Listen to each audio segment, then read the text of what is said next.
मिथुन राशि वाले व्यक्तियों के लिए मई, जून और जुलाई का महीना प्रेम और वैवाहिक जीवन के लिए कैसा रहेगा। आने वाले 3 महीनों में आपके प्रेम जीवन और वैवाहिक जीवन में किस प्रकार की परिस्थितियों का निर्माण होगा। यदि आप सिंगल हैं तो क्या आपके जीवन में किसी नए व्यक्ति की एंट्री होगी।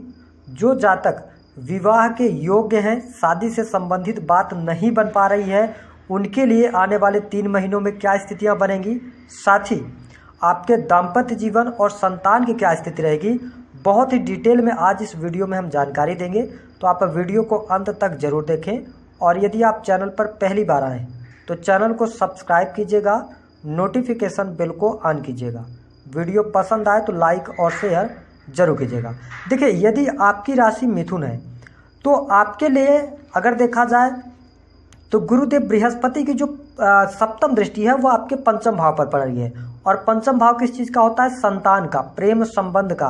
साथ ही सप्तम भाव पर ये अपनी स्वयं की राशि पर भी दृष्टि डाल रहे हैं। तो यदि हम सबसे पहले बात करें कि आपका दाम्पत्य जीवन कैसा रहेगा। देखिए, मिथुन राशि के जातकों, आपके दाम्पत्य जीवन के लिए आने वाले ये 3 महीने बेहद ही शानदार रहेंगे। सप्तम भाव में गुरुदेव बृहस्पति के दृष्टि पड़ने की वजह से यदि आपके दाम्पत्य जीवन में पहले से कोई प्रॉब्लम चल रही थी या पति पत्नी में सामंजस्य नहीं बन पा रहा था, तो अब आप देखेंगे कि आपके जीवन में बड़े बदलाव अवश्य देखने को मिलेंगे। अब देखिए कि जो मंगल देव की स्थिति है वो आपके लग्न में रहेंगे 10 मई तक। 10 मई के बाद ये चले जाएंगे वाणी भाव में। तो हम ये कह सकते हैं कि 10 मई के बाद आप देखेंगे कि आपके जीवन साथी का पूर्ण रूप से सहयोग मिलेगा। जो जीवन साथी में लगातार गुस्सा बना हुआ था, उस गुस्से से भी वो बाहर निकलेंगे। तो आपके वैवाहिक जीवन के लिए समय अच्छा रहेगा।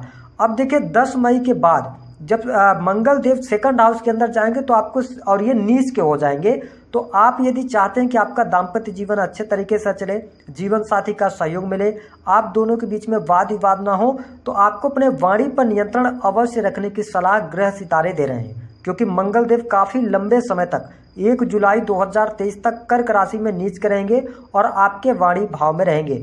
तो इस समय अवधि के दौरान आप शॉर्ट टेम्पर्ड भी हो सकते हैं और ऐसी वाणी का इस्तेमाल कर सकते हैं जिसके कारण आपके रिश्ते में तनाव पैदा हो सकता है। लेकिन आपके लिए हम कंफर्म कर दें कि गुरुदेव बृहस्पति की सप्तम दृष्टि आपके वैवाहिक जीवन के भाव में पड़ रही है, जीवन साथी का जो भाव होता है, तो आपको अनुकूलता अवश्य देखने को मिलेगी। यदि चिंताएं चल रही तो आप चिंताओं से मुक्त होंगे। अब देखिए, कोई हार्ड एंड फास्ट रूल नहीं है कि अभी आपको बहुत जल्दी रिजल्ट मिलेगा। उसके पीछे का रीजन है कि गुरुदेव बृहस्पति पूरे मई के महीने में डिग्री वाइज कमजोर रहेंगे। ये 15 जून से 12 डिग्री पर आ जाएंगे। तो आपके लिए जो मई का महीना होगा थोड़ा उतार चढ़ाव वाला होगा, लेकिन 15 जून के बाद आपके दाम्पत्य जीवन की स्थितियां बहुत अच्छी हो जाएंगी।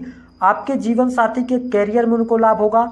उनके हेल्थ को लेकर कोई प्रॉब्लम चल रही थी, कोई परेशानी चल रही थी, तो वह प्रॉब्लम्स भी दूर होगी। साथ ही ससुराल पक्ष से भी आपके लिए रिश्ते बेहतर होते नजर आने वाले हैं। तो यह स्थिति बहुत ही बढ़िया रहेगी। साथ ही जो मिथुन राशि वाले जातक नव दंपति हैं, आपका सपना है संतान प्राप्ति का, तो यह समय अवधि आपके लिए बहुत बढ़िया रहेगी। आप देखेंगे कि इस समय अवधि के दौरान, हालांकि अगर देखा जाए तो आने वाला 1 वर्ष आपके संतान प्राप्ति के लिए बहुत बढ़िया है। तो यह स्थिति आपके संतान के लिए बहुत बढ़िया रहेगी। साथ ही यदि आप मिथुन राशि के जातक हैं और आपकी संतान पहले से है, संतान के हेल्थ को लेकर बहुत ज़्यादा समस्याएं चल रही थी या उनके स्वभाव को लेकर, उनकी पढ़ाई लिखाई को लेकर जो चिंताएं चल रही थी, अब आप देखेंगे कि उन चिंताओं से मुक्त होंगे। आपकी जो संतान होगी बहुत ज़्यादा संस्कारी हो जाएगी। उनके करियर में कोई दिक्कत चल रही थी, परेशानी चल रही थी, तो जून का महीना उनके करियर को लेकर आपको कोई न कोई बड़ी खुशखबरी अवश्य देने वाला है। साथ ही आपके संतान की करियर, पद, प्रतिष्ठा में वृद्धि अवश्य यहाँ पर देखने को मिलने वाली है। यदि आपकी संतान है, संतान के साथ में कोई मिसअंडरस्टैंडिंग चल रही थी, सब तमाम प्रकार की समस्याएं आपकी अवश्य यहाँ पर दूर होने वाली हैं। यदि बात किया जाए तो आपके लिए हम देखें कि प्रेम जीवन कैसा रहेगा। तो देखिए, मिथुन राशि वालों के लिए प्रेम जीवन में पिछला बहुत सारा समय खराब रहा। आपके लिए बहुत सारे मिथुन राशि वालों के जीवन में ब्रेकअप भी हुए। तो ऐसी स्थितियों के बाद अब आप देखेंगे कि जब पंचम भाव पर गुरुदेव बृहस्पति की 7वीं दृष्टि पड़ेगी और साथ ही आप देखें कि आपके लग्न में शुक्र देव भी 30 मई तक रहेंगे, तो मिथुन राशि वालों के लिए मई का महीना प्रेम जीवन के लिहाज से बहुत बढ़िया रहेगा। पार्टनर का पूर्ण रूप से सहयोग मिलेगा। आप अपने पार्टनर के साथ में कहीं घूमने फिरने का कार्यक्रम बनाएंगे या उनके साथ में आप क्वालिटी टाइम स्पेंड करने वाले हैं। साथ ही यदि देखें तो जो जून का महीना होगा और जुलाई का महीना, तो देखिए शुक्र देव की स्थिति जो होगी ना, फिर ये कर्क राशि में जाएंगे। और अगर देखा जाए तो यहाँ पर कर्क राशि में कहीं ना कहीं से थोड़ी सी प्रॉब्लम मंगल देव नीच के होकर दे रहे हैं। लेकिन आप यदि जून के महीने में क्रोध में अधिकता नहीं लेके आते या किसी थर्ड पर्सन के हस्तक्षेप से बचते हैं, आप यदि लव लाइफ के अंदर हैं, मिथुन राशि वाले हैं, तो आपको शक करने की भावना से बचना होगा। साथ ही आपको वाणी पर भी अपने लव लाइफ के अंदर भी ध्यान देना होगा। लेकिन यह समय आपके लिए बहुत बढ़िया है।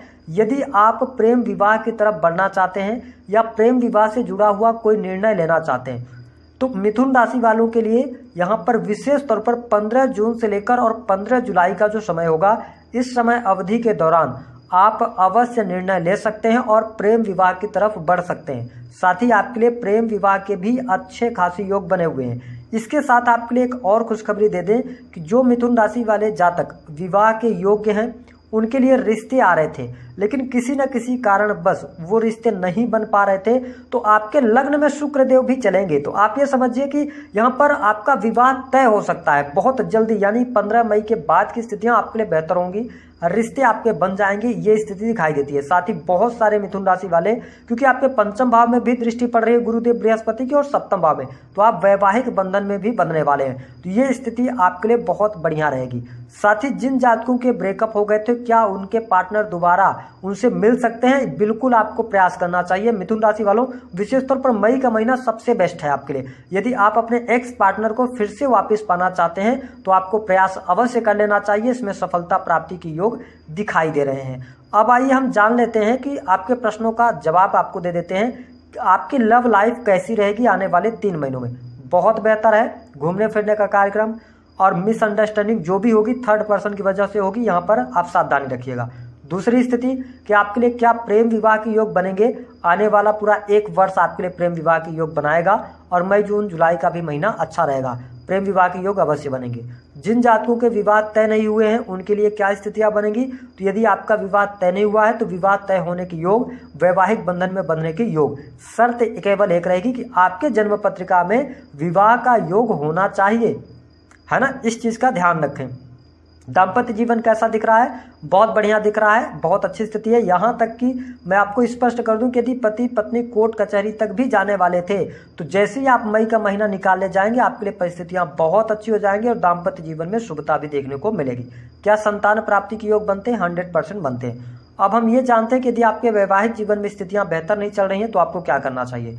देखिए, आपको अपने नहाने के पानी में 1 चुटकी हल्दी डालकर और नहाएं तो आपको लाभ मिलेगा, चाहे आप जातक हो या जातिका हो।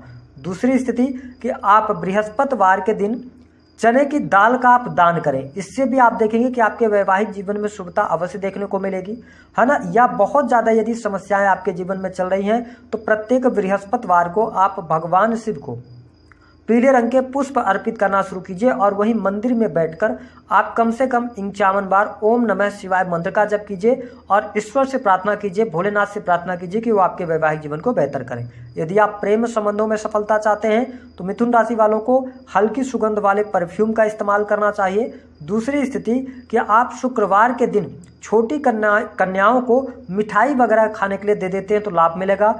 तीसरा उपाय कि आप शुक्रवार के दिन राधा और कृष्ण जी की एक मूर्ति लेकर आएं, अपने पूजा स्थल में स्थापित करें और सुबह उठने के बाद नहा धोकर और आप प्रत्येक दिन धूप अगरबत्ती करें और साथ ही उनको सफ़ेद रंग के पुष्प अर्पित करें। आप देखेंगे कि आपके लिए प्रेम जीवन में भी शुभता और अनुकूलता